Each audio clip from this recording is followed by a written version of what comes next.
Forma conectado a Diálogo de Radio I99. Doctor, buenos días, bienvenido a Diálogo. Muy buenos días a I99, a todos los radioescuchas y a usted, Daniel. Gracias, doctor. Qué gusto poder conversar con usted. Sin duda, hombre que sabe de historia y sabe mucho y bastante. Ahora, la pregunta cae por su peso. Argentina es un país, yo lo dije en la antesala de la pregunta, indescifrable, a veces indomable. Ahora llega un Milei, un señor que se ha calificado de libertario, se ha calificado de liberal. Entiendo la palabra liberal, pero no entiendo el contexto de libertario. Pero es de ultraderecha y con los conceptos de ultraderecha va a intentar cambiar una nación que en los últimos 20 años ha estado bajo el dominio del kirchnerismo, de peronismo en las últimas 5 décadas. ¿Qué esperar de esta victoria, doctor?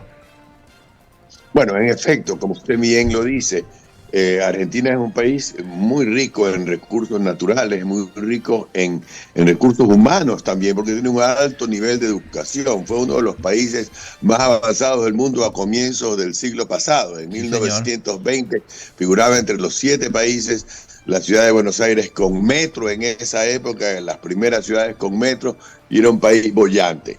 ¿Qué pasó? En efecto, a partir del peronismo entra este afán o este proceso de un socialismo que le entrega mucho a los que tienen poco y cobra impuestos a los que más tienen en demasía, y que en un momento dado se ha venido empobreciendo. Y ese empobrecimiento en los últimos 20 años del kirchnerismo o 25 años del kirchnerismo, que estuvo interrumpido solamente por 4 años de un gobierno de Macri, ha venido deteriorándose más rápidamente. La moneda argentina se ha devaluado muchísimas veces el año pasado, o este año que vamos en curso lleva más de 120% de devaluación. Y esto empobrece a los argentinos, y también ha surgido hace muchos años, hace 10 años, hace 15 años, un progreso de migración de los jóvenes argentinos más preparados, que muchos tienen antecedentes o pasaportes europeos porque vienen de descendencia europea o israelí, y entonces han salido a diferentes lados del mundo para progresar en otro lado, porque en Argentina no encuentran futuro. Esto se ha hecho evidente en las elecciones de ayer. Ha sido un triunfo bastante sorprendente para mí, porque son más de 12 puntos, 56 con 44. Ajá. A pesar de que el candidato Javier Milei, de ultraderecha, es un candidato que tiene a veces sus expresiones un poco radicales y que de alguna manera tiene que haber preocupado a algunos. Ha sido más contundente el deseo de los argentinos de un cambio de la forma en cómo se maneja el país, en donde se dificulta, digamos, la exportación a unos países, o se relaciona Argentina, se ha venido relacionando más con los países comunistas, con los países totalitarios, y se ha desvinculado su relación comercial con otros países donde hay capitalismo. Esto ha afectado su economía. Se subsidian a los productos que se producen en Argentina, digamos, dificultando el libre comercio, y esto lo encarece los productos, pero sobre todo los jóvenes argentinos no encuentran trabajo. Entiendo yo, aunque no he visto los resultados detallados, que los que le dan el triunfo principalmente a Milei son los jóvenes. Sí. Veía yo una propaganda que decía Milei o Ezeiza, es decir, un mensaje: o gana Milei o nos tenemos que ir al aeropuerto de Ezeiza para ver a dónde nos vamos. Eso por un lado. Por otro lado, también es importante resaltar que en las últimas semanas y la semana pasada a mí me llegó un mensaje de Macri, que es la derecha, el centro derecha o la derecha tradicional de Argentina. Macri fue presidente hace 5 años, en donde él le da todo el respaldo al candidato Milei. y le dice Sí. le dice a los ciudadanos que no se preocupen, que algunos de los extremos que puede haber dicho Milei son cosas que se tienen que aprobar en el Congreso y que ellos, el partido, digamos, de Macri, es un partido que va a ver que las cosas se hagan bien, Ajá. que no van a haber excesos y que no hay que preocuparse, que más vale hay que apoyar a Milei, que va a hacer los cambios que Argentina necesita. Ese mensaje ha sido oído porque muchos argentinos de cierta edad estaban preocupados, quizás iban a votar en blanco o no iban a ir a las urnas, y esto no ha ocurrido. Han ido a las urnas con contundencia y han votado por el candidato Milei, a pesar de esas actitudes a veces un poco histriónicas que él ha tenido durante su campaña, que suenan un poco radical y un poco abruptas. Pero Argentina, los argentinos le han puesto fe a la propuesta de Milei y fe a que los argentinos, políticos argentinos tradicionales de derecha vayan a apoyarlo y de alguna manera a morigerar algunas de las propuestas radicales y hacerlas en el tiempo en que se puedan hacer y no de una manera radical. Sí, doctor, justamente en eso, esa era mi segunda inquietud. Javier Milei ha sido un personaje que ha irrumpido en la política tradicional argentina, llena de mucho simbolismo. Él ha cogido y ha dicho, voy a desbaratar todo lo que tiene que ver con el Estado. Y ha sido muy claro, la empresa pública o empresa o sector público que puede estar en manos privadas, estará en manos privadas. Es decir, se viene una ola de privatización. ¿Hasta qué punto se lo va a permitir el pueblo, entendiéndose que hay una alta tasa de burocracia en Argentina? ¿Cómo desbaratar eso? O puede ir más allá, o mejor dicho, puede no pasar del discurso electoral? ¿O qué cosa puede hacer Milei en un estado, repito, donde hay una alta burocracia?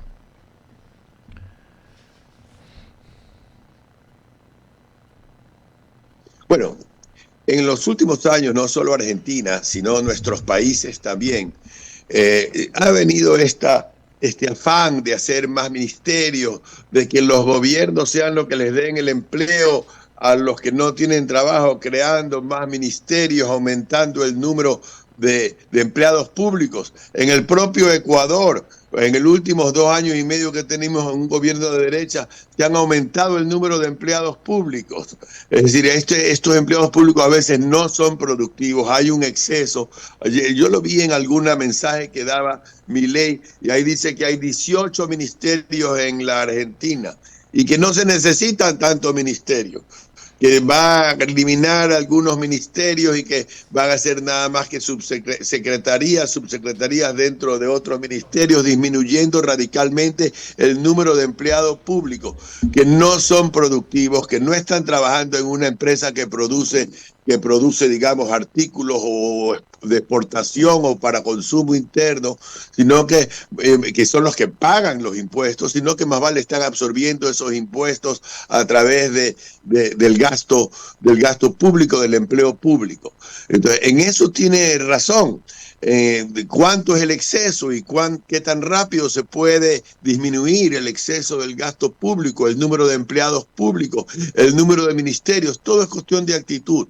Nosotros estuvimos en el gobierno de Sixto Durán Ballén allá en el año 92, y una propuesta y una ejecución que se hizo fue disminuir el exceso de gente que había en los ministerios. Habían a veces ministerios que tenían subsecretaría, póngale usted, sobre desarrollo rural integral, y eso estaba en el Ministerio de la Agricultura, y había otra subsecretaría en el Ministerio de Bienestar Social y otra más en el Ministerio del Trabajo, que hacían exactamente lo mismo, ninguna siendo eficiente. Entonces se unificó y se disminuyó pues de 2.500 a 1.000 empleados para hacer lo mismo que hacían mal de otra manera.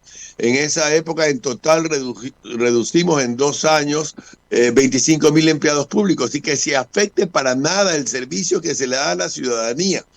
Lo que se hizo fue además que se entrenó a ese personal para que vayan ellos a ser empresarios, para que vayan y encuentren trabajo en otros lados de la actividad privada y se les compensó la salida.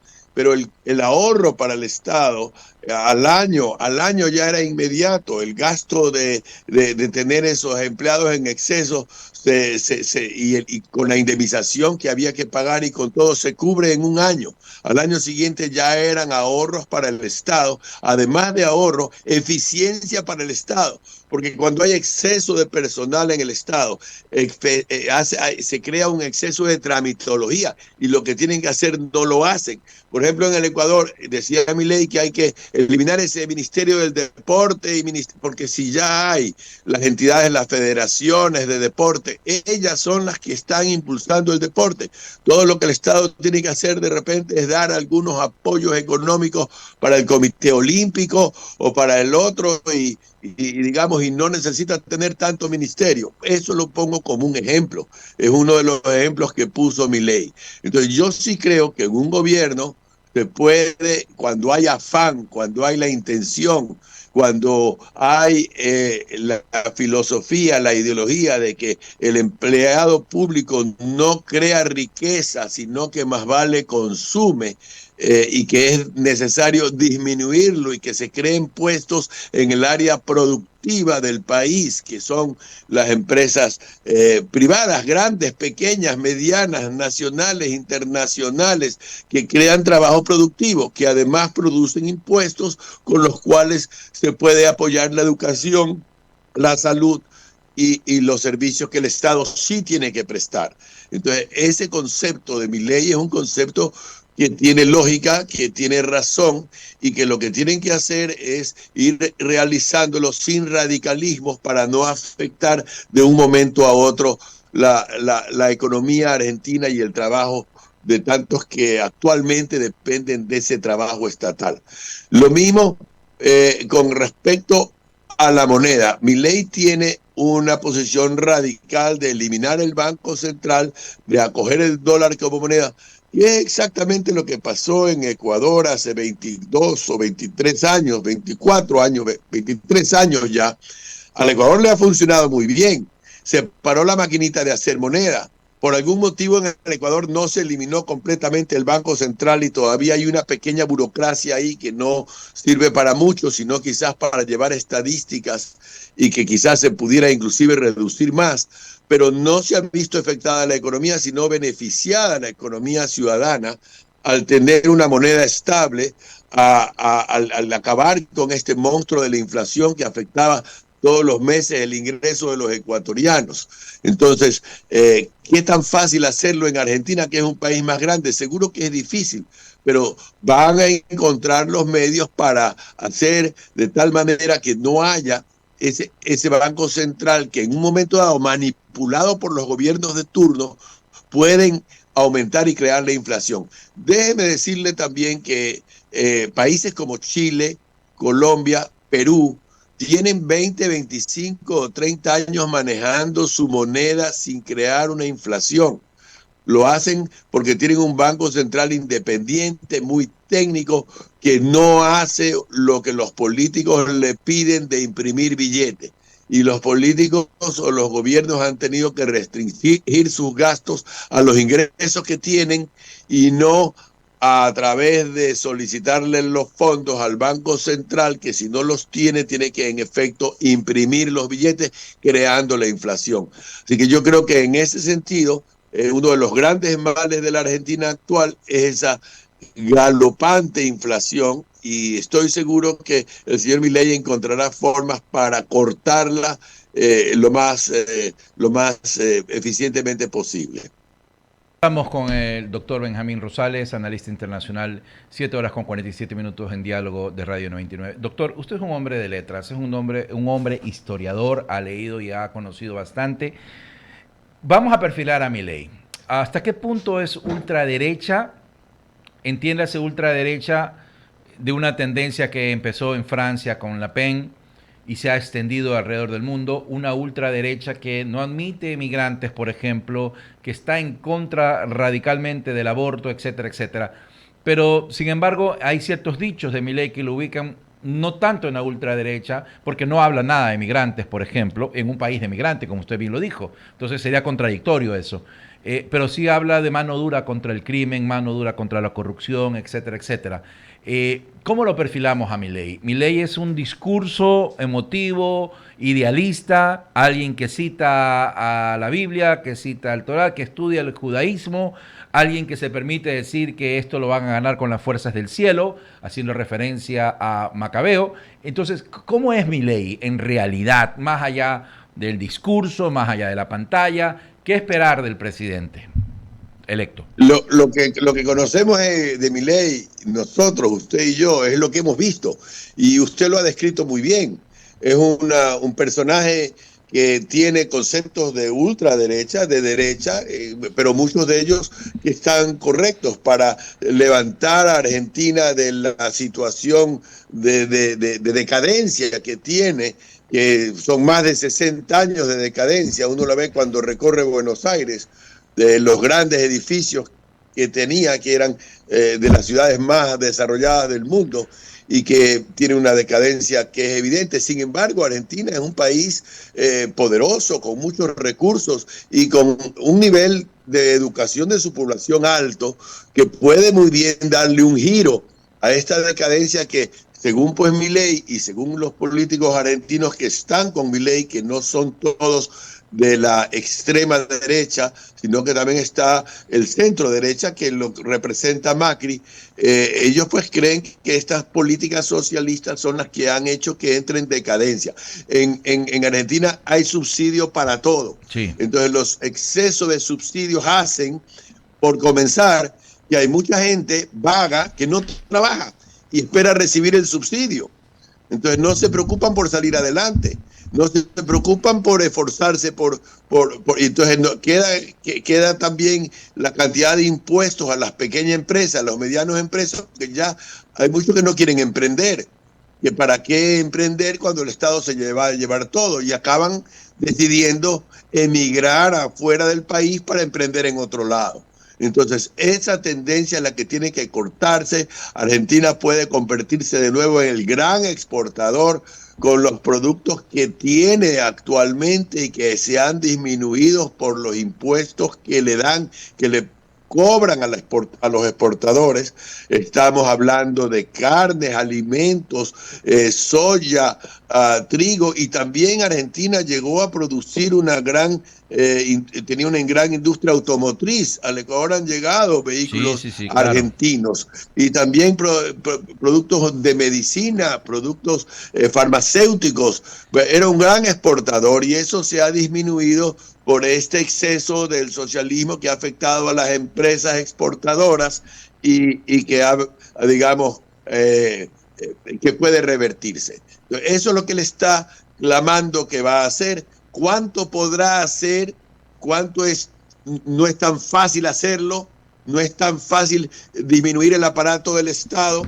Tendrá que tener el apoyo de los políticos más tradicionales y con más experiencias del centro derecha, que dirige Macri y la candidata Bullrich, la ex candidata Bullrich.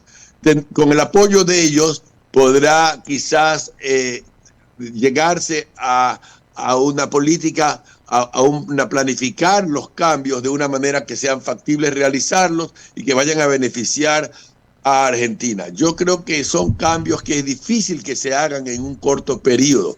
Entonces es importante que Milei mantenga el apoyo de los jóvenes argentinos para que esto continúe y que sean siquiera 8 años para que se puedan hacer los cambios de una manera efectiva y que pueda Argentina volver a crecer, que la moneda argentina sea estable y que vuelva a ser un país próspero, un país donde la gente quiere ir a emigrar allá y no al revés, que quieren salir, como actualmente ocurre.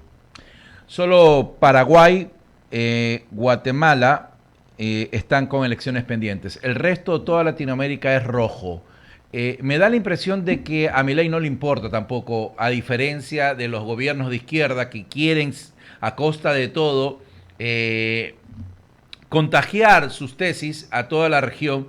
Milei no ha hablado nada de eso. Milei se concentra en lo que quiere concentrarse, que es levantar a la Argentina más allá de la región. No le interesa a Milei. Ahora, ¿esta elección puede tener un efecto en Latinoamérica o es solo un efecto visual, un efecto de curiosidad hasta saber qué mismo ocurre con Argentina? Bueno, en efecto, usted ha dicho que este es un cambio de la izquierda a la derecha en Argentina. Bueno, en el Ecuador también hemos tenido una elección donde, a pesar de que ha habido, digamos, el fracaso de un gobierno de derecha, el pueblo ha elegido continuar con esa tendencia con el presidente Noboa.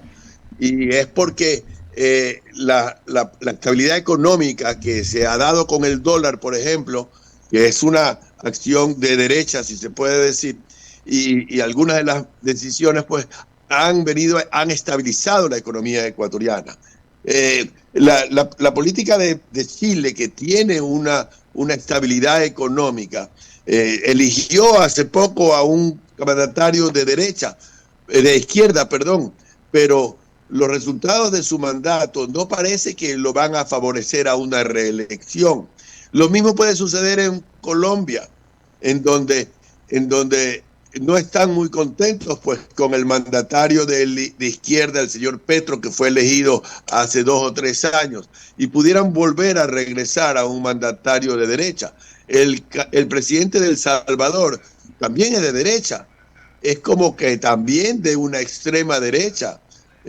Y yo creo que entonces los fracasos de los gobiernos socialistas en Venezuela, en Nicaragua, en Bolivia mismo, puede hacer que la tendencia se revierta y que haya un equilibrio de fuerza y que entonces veamos dónde funciona mejor la democracia, si con la derecha o con la extrema o con la izquierda. Lo que sí es que hay que combatir en las derechas y en las izquierdas es la corrupción, porque la corrupción es un factor terrible que afecta el desarrollo de nuestros pueblos. La corrupción en América Latina es más grande que en Europa o que en otras democracias asiáticas. Es algo, una tendencia que si no se castiga, si no hay castigo a los corruptos que van al gobierno, ya sea de derecha o izquierda, a enriquecerse, entonces nuestros países no van a progresar como deberían.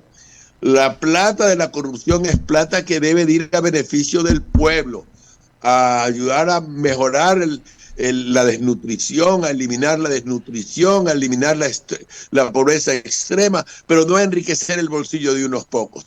Entonces yo creo que ahí es que todos, derecha o izquierda, pero sobre todo los gobiernos de derecha que están entrando, el gobierno del señor Noboa, del señor Milei, apoyado por Macri, deben de luchar fuertemente contra la corrupción. Y ahí podremos tener un mejor futuro todos los latinoamericanos. Evidentemente que yo creo que la derecha, si está manejada por gente honesta, va a dar mejores resultados. Igual fuera si hubiera un socialismo moderado que no estuviera impenetrado con la corrupción, como sucedió en el Ecuador en el gobierno de la Revolución Ciudadana, donde la corrupción como que estaba parte del libreto del gobierno, era ver a dónde robaba cada uno. Y esto ha enriquecido a mucha gente y ha enriquecido a los líderes de esa Revolución Ciudadana que tienen los recursos para financiar las elecciones que han venido atrás y para financiar la corrupción que continúa muy campante. Es necesario que la justicia se fortalezca, que se elimine la corrupción dentro de la justicia también y dentro de las fuerzas de orden, y que se pueda combatir a la corrupción con frontalidad, porque si no, nuestros países no van a progresar, sean de derecha o sean de izquierda. Muchísimas gracias por su análisis de la victoria de Javier Milei, presidente electo de Argentina. Muy amable, que tenga usted muy buen día, doctor. Muchas gracias y saludos a todos los radioescuchas. Gracias. Ha sido el doctor Benjamín Rosales quien nos ha acompañado a esta hora de la mañana analizando